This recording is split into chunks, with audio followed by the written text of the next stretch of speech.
The intellectual dork web. The Joe Rogan experience. Every single generation, hopefully, if society doesn't implode, we don't have nuclear war, every single generation is going to learn from the mistakes of the past and hopefully improve. That's what we're hoping for. And that's what we're hoping for. We should be happy that we can look back on a lot of these people and say, we understand now how deeply flawed they were and what was wrong with George Washington, or what was wrong with Thomas Jefferson. Although he did, draft the Declaration of Independence, he was a slave owner. And this is one of the contradictions of our society and our culture. And fathered kids with a slave. I mean, yes. I mean, you don't have to shortchange the evils of human beings in order to recognize either the direction of American history or recognize the good things about people. People are a little more complex than I think we want to think of them as. And this is one of the arenas that this sort of gets back to the point about the system. If you recognize that human beings are capable of great sin and also capable of doing great things, what you really want is a system that of checks and balances that prevents people from gaining too much power to hurt other people. And what you also want to recognize— Well, dude, do you think that's America? —is that the flaws of human beings are not necessarily the flaws of the system, and that just changing the system is not going to change the underlying flaws of human beings, which means— What do you mean by the underlying flaws of human beings? I don't think that there's underlying flaws of human beings like this. Like, I don't think that any of the big societal problems that exist are up to human evil. I think they're up to systemic evil. You actually have to think through the policies that you're promulgating before you implement them. Clearly, if you say this, you're not paying attention to what happened at CHAZ or CHOP, because they had it nailed. It was paradise for a short period of time. Somebody needs to tell Joe Rogan the fact that fucking blocking off a few blocks of a city is not the same thing as changing the system. CHAZ didn't abolish capitalism. Like, what are you talking about? They're still— That's one of my favorites. They were still in America.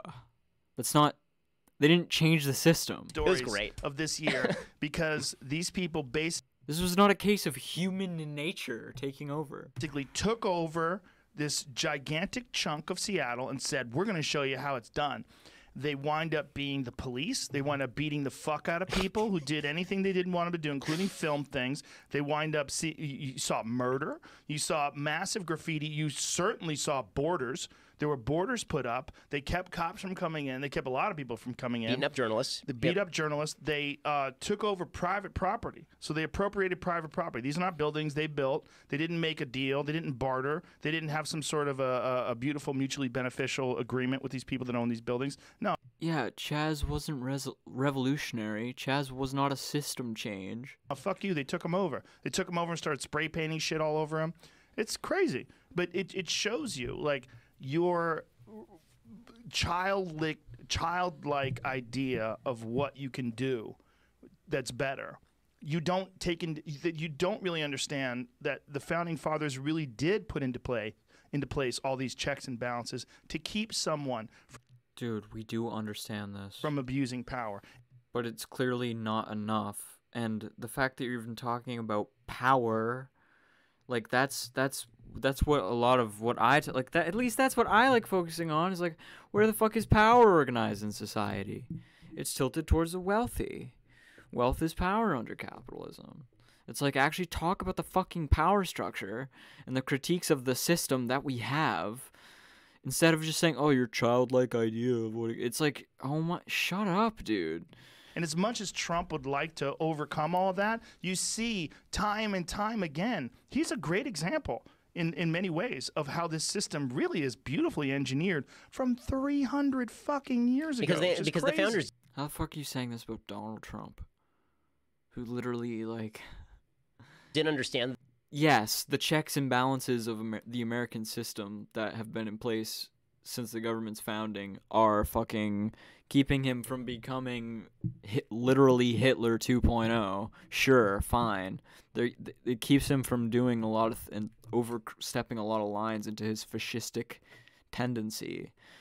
But that doesn't mean he doesn't have too much power as it is. That doesn't mean he's not an emperor. The problem of human nature, which is people want power and they want to hurt other people very often, And you still need government in order to do things, but there better be broad-scale agreement on the things you want to do, or a small majority of people can really hurt a huge minority of people, right? This is what they call tyranny of the mob, right? They were much afraid of this, and that's stuff that is worth remembering. You know, the tearing down that system. Yeah, bro. Majorities hurting minorities is what you're in favor of, Ben Shapiro. Bencil sharpener. That's what you're into. You're Mr. Jews build shit while Palestinians live in open sewage. Bencil sharpener over here. He doesn't understand the fact that fucking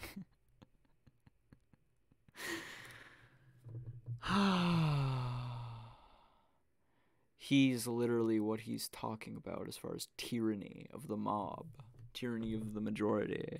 System, because you want to build something more beautiful. If it looks like CHAZ or CHOP, that ain't a thing. What's this idealistic? They have blinders on. They have this narrow tunnel vision view of what they think this utopian future could be. Dude, you have blinders on because you can't think of anything beyond the dystopia we live in. So you try to make it sound like it's better than anything you could possibly ever think of. This is so fucking stupid. I think they think that human beings are going to be fundamentally transformed by a different system. Yeah. Systems encourage different things about humans. Human nature is a justification of the systems as they exist at any given point in history. It's largely what the concept is used for. Yeah. So they look at the problems. One of the biggest problems we have in American politics is the myopia with which we look at the United States. So when you're dating somebody, it's very easy to see all the problems with the person you're dating. When you're married to someone, it's certainly easy for my wife to see all the problems with me, and there are plenty. But when she looks at all the other people, then she's like, okay, well, he's less flawed than the others, right? When you look at the United States, it's very easy to see all the different flaws in the United States because, of course, they exist. This is a society filled with humans, 330 million of them. Dude, the flaws of society are not up to the fact that we're fucking human beings. The fact that we're fucking human beings is a given. Different human societies have different flaws because their systems are different. But when you look abroad and you look at other examples of civilizations over time, and then you look back at the United States, you think maybe the system isn't quite that bad. Because the fact is that for all the problems we got... Oh, yeah, if you compare it to, like, literal Nazi Germany, I guess. Well, actually, Nazi Germany was inspired by American practices. These people, like Ben Shapiro, don't even understand what they're talking about when they talk about America. Like, you have to take that into account, like, what these people think America means. The biggest problems that humanity faces and has faced are not happening in the United States. They're happening everywhere else. China right now is shipping Uyghur Muslims on trains after shaving their heads to concentration camps where they are being forcibly sterilized.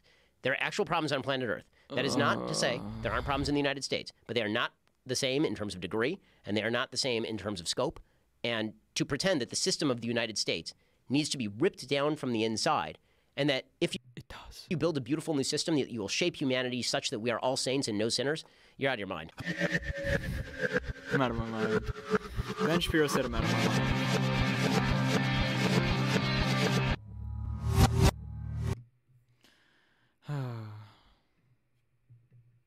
He said it, so it must be true.